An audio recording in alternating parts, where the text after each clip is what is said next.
Good morning students, मैं ओम प्रकाश मौर्य आज आपको इस भ्रमर गीत के अगले पद के बारे में समझाऊंगा जो कि महान संत श्रीमान सुदास जी द्वारा रचित है।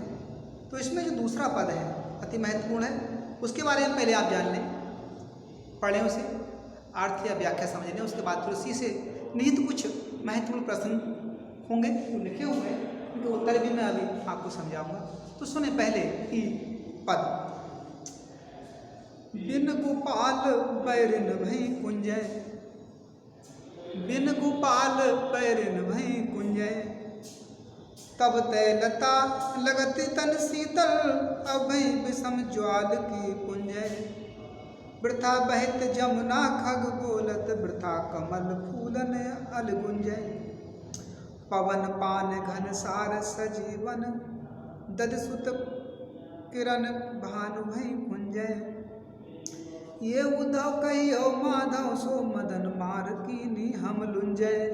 सूरदास प्रभु तुमरे तरस को, मगजोबत अखियां भई छुंजय।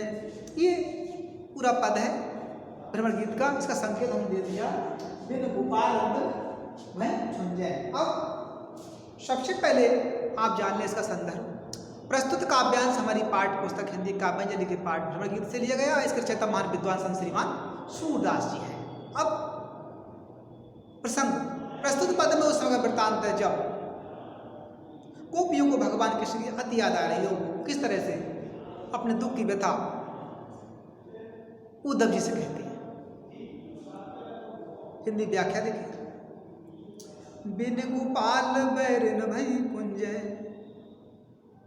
व्याख्या में सुने, गोपियां कहती हैं कि हे उद्धव, श्री कृष्ण के बिना ये कुंज गलियां हमें शत्रु के समान प्रतीत हो रही है, दुख दे रही है। और तब बैलता लगत तन शीतल, अब भई विषम ज्वाल की कुंजय। जब भगवान कृष्ण के साथ हम थे तो हमें यही समस्त गलियां कुंजें ठंडता, शीतलता प्रदान करती थी, प्रसन्नता देती थी, खुशी का संचार हमारे जीवन में करती थी।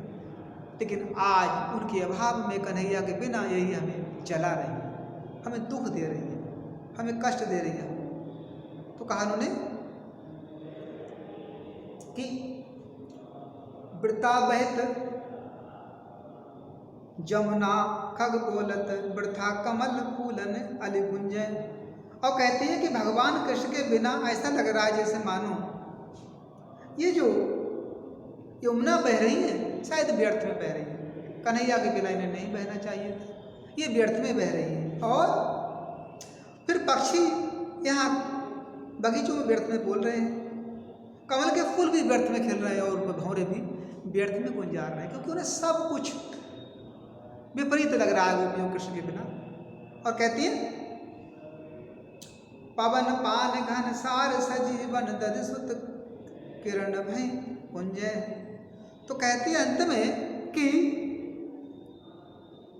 इस स्थिति में वायु, जल, कपूर, संजीवनी ऊटी और चंद्रमा की शीतल किरणें भी हमारे लिए ग्रीष्मकालीन सूर्य की किरणों के समान दाहक बन गई है, हमें जला रही है। अर्थात इन सब से जो हमें उस समय कोमलता मिलती थी, शीतलता मिलती थी, वो सब हमारे विपरीत हो गए, ऐसा गोपियों को लग रहा है। और वो गोपियाँ उन्हें भगवान श्री कृष्ण के मित्र और तहेरे भाई अक्रूर जी से बात करते हुए कहती हैं कि ये उद्धव कहियो माधव, सो मदन मार कीनी हम लुंजय। कहती है उद्धव जी, माधव से भगवान कृष्ण ये भी कह देना कि ऐसे दुखद अवस्था में कामदेव ने हम पर पुष्प बाणों की वर्षा की, जिससे हमारे शरीर, हमारे अंग प्रत्यंग ढीले हो गए, लुंज पुंज हो गए, हम आसक्त हो गए। और कहते सूरदास प्रभु तुमरे दरस को, मगजोबत अखियां भई छुंजय। सुदासी कहते हैं, गोपियां कहती हैं उद्धव से, उद्धव जी कि भगवान कृष्ण से ये भी कह देना कि आपके दर्शन की अभिलाषा में, जिस रास्ते से आप उस रास्ते को देखते देखते हमारी आंखों में झुर्रियाँ पड़ने लगी। अर्थात जैसे गुंज, जैसे कंजे का कंजा होता है उस तरह से कंजे की तरह हमारी आंखें पत्थर आ गई और लाल पड़ गई। तो अर्थात वास्तविक अर्थ क्या था कि गोपियों को कन्हैया की अति याद आ रही, बहुत याद आ रही। अब काव्य सौंदर्य में देखें, काव्य सौंदर्य में पहले भाव पक्ष देखें। प्रस्तुत पद में गोपियों ने बहुत ही सजीव ढंग से उद्धव को अपनी विरह व्यथा सुनाते हुए कहा है कि हे श्री कृष्ण के वियोग में हम प्रकृति उन्हें कृष्ण की याद दिलाकर और दुखी कर रही है। रस इसमें जो श्रृंगार है, कला पक्ष में भाषा ब्रज, शैली मुक्तक काव्य शैली, छंद ज्ञेय पद, अलंकार अतिशयोक्ति अलंकार, उपमा अलंकार और अनुप्रास अलंकार, गुण माधुर्य सबशक्ति अभिधा। ये तो व्याख्या और काव्य सौंदर्य हो गया। अब आप जाने इसमें कुछ प्रश्न बताए गए हैं। जो प्रस्तुत पद्यांश का संदर्भ लिखिए, ये प्रश्न नंबर 1 है। तो उत्तर सुने।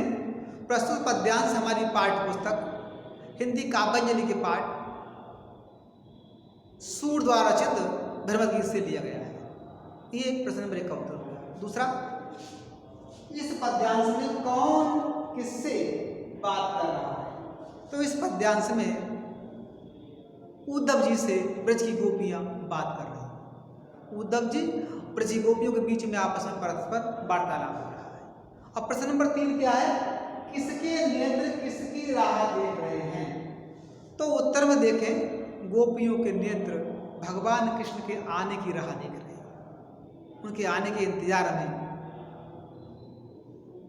लगे हुए हैं। अर्थात वो भगवान कृष्ण के आने की उम्मीद में उस रास्ता को ध्यान से देख रहे हैं। अब ये प्रश्न भी हो गए आपके और काव्यांश भी हो गया। ये दोबारा पढ़ें एक बार और उसके बाद खूब मन से याद करें। इसके बाद अगले वीडियो में फिर हम आएंगे। तब तक आप इसे ध्यान से याद करें और जो भी आपको समझ में ना आए तुरंत हमसे पूछें।